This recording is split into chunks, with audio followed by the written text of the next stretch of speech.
ទី5លាន10លានប៉ាប៉ាបងមន់ក្រហមនេះខ្មៅទូមិនចូលចិត្តទេប៉ាប៉ាបងមន់ក្រហមនេះខ្មៅទូមិនចូលចិត្តទេទូពិតជាមិនចូលចិត្តមែនទេ10លានម្ដង10លាន2ដង10លាន3ដងលក់ហើយសូមអបអរសាទរលោកឈីមីងដែលបានដេញថ្លៃយកមកកត់ទទឹមឈាមព្រៀបនេះក្នុងតម្លៃ10លាន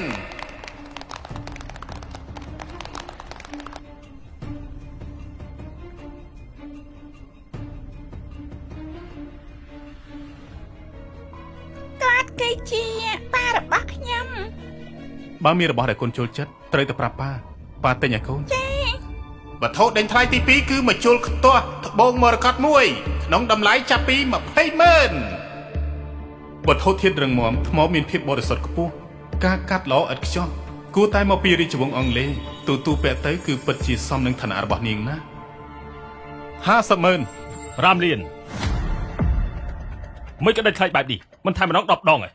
មកជុលខ្ទាស់នេះមានតម្លៃ50,000ទៅ60,000ប៉ុណ្ណោះ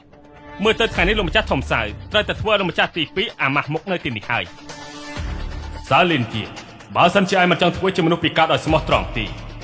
យើងនឹងធ្វើឲ្យឯងមិនមានឱកាសដើម្បីបញ្ចេញសមត្ថភាពនោះទេទូពិតជាផ្កាយសំណាងរបស់ខ្ញុំថ្ងៃនេះជាលើកទី1ហើយដែលនាងបង្ហាញខ្លួននៅក្នុងចំណោមរង្វង់អ្នកមានវាក៏ជាជំហានដំបូងសម្រាប់នាងដើម្បីឈរនៅក្នុងតកូលរបស់យើងដែរខ្ញុំត្រូវតែត្រួសត្រាយផ្លូវមួយនេះឲ្យទៅនាង7លានប៉ាប៉ាថ្មបៃតងនេះខ្មៅជាងពងមន់ក្រហមនោះទៅទៀតទូមិនចូលចិត្តទេពិតជាសម្ដីរបស់មនុស្សដែលចំណែនគេហើយប្អូនទី2បើសិនជាឯងមិនអាចឲ្យតម្លៃបានទេកុំមកធ្វើអាម៉ាស់មុខនៅទីនេះ10លានលោកលីនជាតើលោកចង់ដេញថ្លៃបន្តទៀតទេ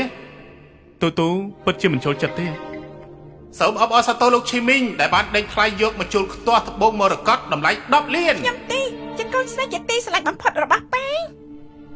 បងប្រុសថ្ងៃនេះត្រូវតែជន់ខ្ញុំហើយមែនទេហេ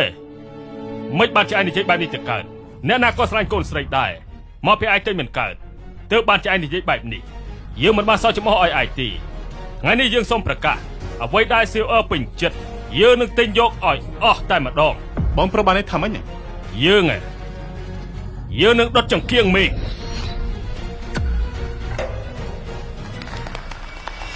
ព្រះជាម្ចាស់ហើយខ្ញុំពិតជាបានឃើញគេដុតចង្គៀងមេឃមែនទោះបីជាណាបន្ថែមតម្លៃក៏លោកម្ចាស់ធំសៅបន្ថែមពីលើដែរលោកម្ចាស់ធំសៅពិតជាស្រឡាញ់កូនស្រីរបស់គាត់ខ្លាំងពិតមែនហេមិនមែនបែបនោះទេខ្ញុំគិតថាលោកម្ចាស់ធំសៅគឺមិនចង់ឲ្យលោកម្ចាស់ទី2លេចមុខមាត់មិនក៏បងប្រុសចាយលុយខ្ជះខ្ជាយម្លេះប្រយ័ត្នទីបំផុតទៅ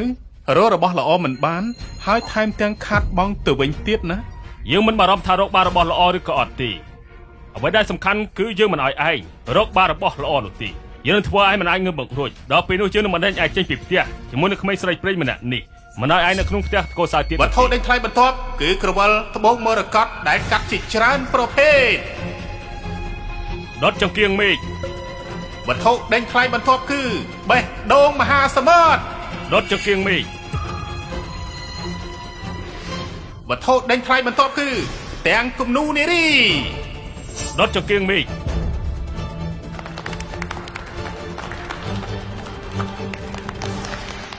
បងប្រុសមិនទុកវត្ថុដេញថ្លៃមកមុខឲ្យណាសោះការដេញថ្លៃគឺពឹងទៅលើការដណ្ដើមគ្នាបើមិនចឹងឯដុតចង្គៀងមេឃដែរទៅប្អូនទី2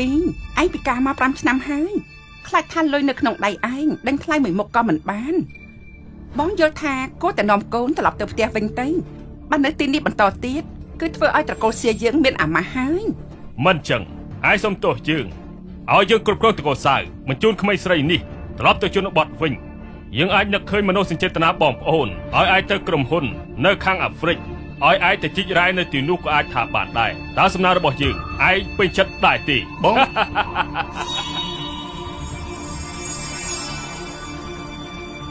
ប៉ាកុំខឹងរបស់ទាំងអស់នោះខ្មៅអាក្រក់ណាស់កូនអត់ចូលចិត្តទេបងនិយាយប្តីផ្ដាស់អីរបស់ទាំងអស់នោះគឺសុទ្ធតែភ្លឺចាំងស្អាតទាំងអស់ខ្ញុំមើលទៅឯងធ្វើពុតជាមាត់រឹងហើយភ្ញៀវកិត្តិយសទាំងអស់គ្នាមកដល់វត្ថុដេញថ្លៃចុងក្រោយហើយ វាគឺជារូបចម្លាក់សត្វឆ្មារំលងភ្នូដែលនាំមកពីបរទេសធ្វើពីដែកពណ៌ប្រផេះមិនដឹងឆ្នាំទេដេញថ្លៃចាប់ពី1យន់ ប៉ាប៉ាកូនចង់បាត់ឆ្មាមួយនេះ របស់ល្អល្អត្រូវលោកម្ចាស់ធំសាទដេញយកឲ្យហើយនៅសល់តែដុំដែកមួយនេះប៉ុណ្ណោះលោកម្ចាស់ទី2មិនប្រកួតប្រជែងយកទៀតទេឆ្មានេះមើលទៅដូចជាឧស្សាហកម្មថ្មីថ្មោងមានតម្លៃ200យន់គឺចាត់ទុកថាល្អណាស់ទៅហើយ ទូចូលចិត្តរបស់នេះហ៎ ចាប៉ាប៉ាកូនចង់បានអី ល្អ សៀវអើឆ្មានោះមើលទៅមិនមែនជារបស់មានតម្លៃថែមទាំងសម្បិតស្បកទៀតកូនចង់បានពិតមែនទេតែម៉ាក់មើលភ្នែកវាទៅឆ្មានោះភ្នែកស្អាតណាស់សៀវអើចង់បានវាព្រោះភ្នែកវាចាំងល្អណាស់ ពិតជាផ្កាយសំណាងនៃផ្ទះរបស់យើងមែនភ្នែកមើលត្រឹមត្រូវភ្នែកឆ្មានោះច្បាស់ជារបស់ដែលមានតម្លៃបំផុតហើយគ្រាន់តែភ្នែកតូចទាំងពីរមួយគូនេះមានតម្លៃរហូតដល់5លាន ឥឡូវរូបចម្លាក់សត្វឆ្មាចម្លងភ្នូចាប់ផ្ដើមដេញថ្លៃទូមើលវាមានតម្លៃប្រមាណកូនបន្ថែមតម្លៃទៅ ឆ្មា